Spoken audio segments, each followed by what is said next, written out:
بسم اللہ الرحمن الرحیم۔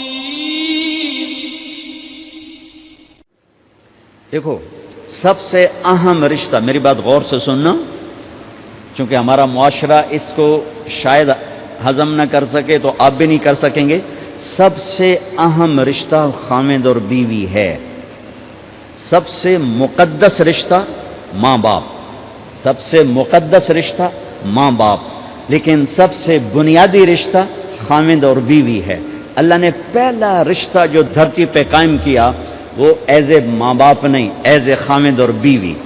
آدم کو خاوند بنایا، حوا کو بیوی بنایا، پھر انہی کو ماں باپ بنایا، انہی کو دادا دادی بنایا، انہی کو نانا نانی بنایا، انہی کو ساس اور سسر بنایا۔ سارے رشتے خاوند اور بیوی سے جنم لیتے ہیں، آگے یہی دو رشتے روپ بدلتے ہیں۔ خاوند اور بیوی کا رشتہ سب سے بنیادی ہے، سب سے اہم ہے، سب سے بڑا ہے، اور سب سے پہلا ہے اور سب سے آخری ہے۔ پہلا رشتہ بھی خاوند اور بیوی کا قائم ہوا، اور دنیا میں بھی آخری رشتہ خاوند بیوی رہ جاتا ہے۔ پتران دی شادی ہو گئی، دھیاں دی بھی شادی ہو گئی، بڈھا بڈھی کلے بیٹھے۔ ہمارے دیش کی کہانی کیا، میرے گھر کی کہانی۔ میں تبلیغ میں، میرا چھوٹا بھائی لاہور میں، بہنیں اپنے گھر، ماں پیو کلے بیٹھے ہوئے، ہمارے پاس آنے کے لیے تیار نہیں، اپنی جگہ چھوڑنے کے لیے تیار نہیں۔ پھر باپ فوت ہو گئے تو ہم نے منتیں کر لیں اپنی ماں کی کہ میں فیصل آباد میں رہتا ہوں، میرا بھائی لاہور میں ہوتا ہے، کہ ساڈے کو آ جاؤ نہ پتر، میں توڑے پیو دی جا نہیں چھڑنی۔ نہیں آئے ہمارے پاس، تنہا زندگی گزار دی۔ ہم تو آئے مہمانوں کی طرح آئے اور چلے گئے، تنہا زندگی گزار دی۔ تو پہلا رشتہ خاوند اور بیوی، آدم اور حوا۔ پھر دنیا میں بھی اگر زندگی ہے، پہلے مر جائیں تو الگ بات ہے، اگر زندگی ہے تو پھر آخری رشتہ خاوند اور بیوی، اور جنت میں جا کے ہمیشہ کا رشتہ خاوند اور بیوی۔ ہر آدمی اپنی بیوی کے ساتھ اور ہر عورت اپنے خاوند کے ساتھ جنت میں جوڑا جوڑا ہوں گے۔ بچے اپنی جنت میں، ماں باپ اپنی جنت میں، ساس سسر اپنی جنت میں، بھائی بہن اپنی جنت میں۔ جنت میں بھی خاوند اور بیوی کا اللہ نے ساتھ بنایا ہے۔ یہ رشتہ سب سے اہم رشتہ ہے۔ اس رشتے کو باقی رکھنے کے لیے اللہ تعالیٰ نے سینکڑوں آیات اتاری، اور اس میں دخل اندازی کے لیے کوئی راستہ نہیں چھوڑا، اولاد کو بھی نہیں چھوڑا کہ خاوند اور بیوی کے رشتے کو۔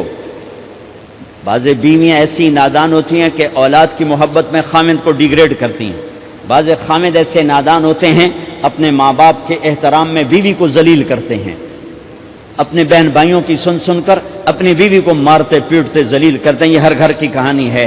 ان دونوں سے میرے اللہ نے روکا ہے۔ خاوند اپنی بیوی کو سب سے زیادہ عزت دے، بیوی اپنے خاوند کو سب سے زیادہ عزت دے۔ حقوق میں سب سے بڑا حق اب خاوند اور بیوی کا ایک دوسرے کے ساتھ جوڑا گیا ہے کہ ان سے نسل چلنی ہے، ان سے نسل چلنی ہے۔ آپ حیران ہوں گے، بیوی کے ذمہ خاوند کی روٹی پکانا شریعت نے نہیں لگایا، تو خاوند کے ماں پیو کی روٹی کیسے ذمہ ہوگی؟ خاوند کے بہن بھائیوں کی روٹی کیسے ذمہ ہوگی؟ کتنی بہنوں نے گھر اجاڑ دیے بھائیوں کے، کتنے ساس سسر نے اپنے بیٹے کے گھر اجاڑ دیے۔ یہ چاروں طرف پھیلی ہوئی کہانیاں بتا رہا ہوں، کوئی خواب نہیں سنا رہا ہوں، کوئی باہر کی زندگی نہیں بتا رہا ہوں، کہ جوائنٹ فیملی سسٹم بہت اچھا ہے اگر شریعت کا پتہ ہو، اور بہت برا ہے اگر شریعت کا پتہ نہ ہو۔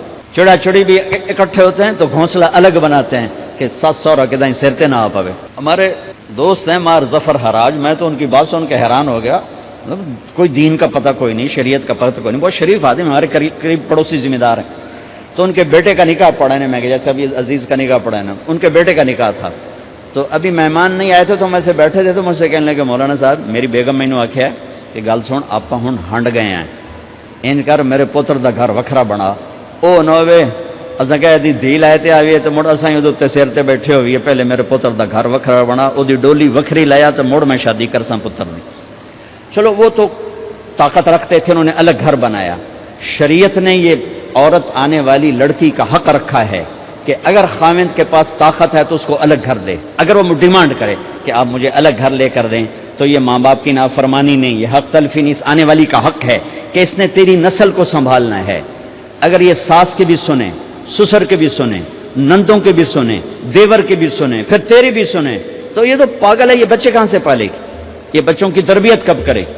یہ تو دن کو روئے گی کہ سس ہے آکھے، رات کو روئے گی سو رہے آکھے، اگلے دن آکھے گی میں نے تو تیری بہن ہے آکھے ہے.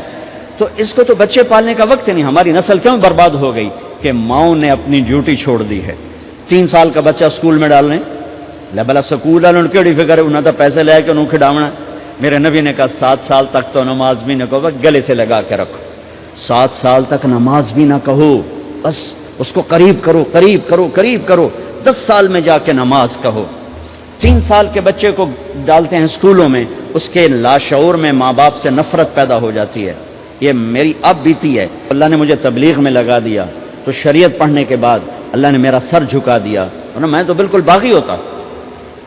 تو میرے نبی فرما رہے ہیں 7 سال تک نماز بھی نہ کہو، بس سینے سے لگا کے رکھو تاکہ تمہاری صفات منتقل ہوں اور تمہاری محبت ان کے اندر منتقل ہو. تو جب بیوی پر پورے گھر کا بوجھ پڑ گیا تو وہ اپنے بچوں کو کب پالے گی اور بچوں کی کب وہ تربیت کرے گی؟ وہ تو صبح سے شام تک چولہے پر تھک چکی ہے، اور اوپر سے جو تانے ہیں وہ الگ ہیں، جلی کٹی، کبھی ساس کہہ رہی، کبھی سسر کہہ رہا، کبھی بہنیں، کبھی دیور. تو وہ تو بالکل بیچاری پاگل ہو جاتی. کہیں اس کا الٹ بھی ہوتا ہے، آنے والی ایسی آتی ہے کہ پورے گھر کو تباہ کر کے ماں باپ کو بھی دھکا دلا کے اپنے خامند کو لے کے نکل جاتی. ایسا بھی ہے لیکن یہ بہت کم ہے. ابتدائی رشتہ خامند اور بیوی ہے. خامند اور بیوی یہ ابتدائی رشتہ ہے. اللہ نے آدم کو بنایا اور حوا کو ساتھ بیوی بنایا، اولاد بعد میں دی. اور ایک اور بات، آدم کو بنا دیا مٹی کا پتلا کٹھا کر کے، مٹی کٹھی کر کے پتلا بنا دیا. 40 سال کے بعد روح ڈالی، چل بھائی جا جنت، اور اکیلے بھیج دیا، بیوی نہیں دی. حالانکہ اللہ چاہتا تو ساتھ ہی حضرت حوا کی مٹی کا ڈھیر بھی لگا دیتا، اس کا پتلا بھی تھپ دیتا، فرشتوں سے تھپوا دیتا، اور پھر 40 سال کے بعد دونوں کو کٹھا جنت میں ڈالتا. بہت سارے پیغام اس میں، بہت سارے پیغام. تاخیر ساتھ نہیں بنایا، دیر سے بھیجا. انتظار قدر کو بڑھانے کے لیے کہ عورت کی قدر کرنا، کمزور ذات ہے، کمزور مخلوق ہے، قدر کرنا. دوسرا، پہلے دن پتلا نہیں بنایا کہ ننگا پڑا ہو. عورت کا پتلا ننگا ہو، مٹی کا ہو، پتھر کا ہو، تو اس میں کیا کشش؟ تو ان مرد کے لیے کشش کوئی نہیں، تو فرشتوں کو کیا کشش تھی؟ پہلے دن سے عورت کو پردے میں بنایا، بے پرد نہیں کیا، بے پرد نہیں کیا. اس کا پتلا نہیں بنایا، اسے ننگا نہیں چھوڑا. اس کو پہلے دن سے کورڈ. اور کیسے بنایا؟ فرشتوں کو کی آنکھوں پہ پردہ اور آدم کو سلا دیا.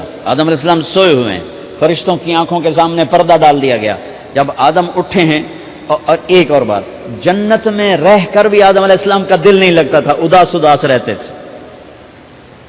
اماں آئی تو بابے دا دل لگا، تو اداس رہتے تھے جنت میں. جب آنکھ کھلی تو اپنے لیفٹ سائڈ پہ ایک خاتون سر سے لے کر پاؤں تک لباس میں. آپ نے سنا ہے نا، یوسف علیہ السلام دنیا میں سب سے خوبصورت ہستی پیدا کیے گئے. یہ مردوں میں، عورتوں میں سب سے خوبصورت حضرت حوا کو پیدا کیا. کون ہے؟ کہتے ہیں اللہ کی آدم تیری بیگم.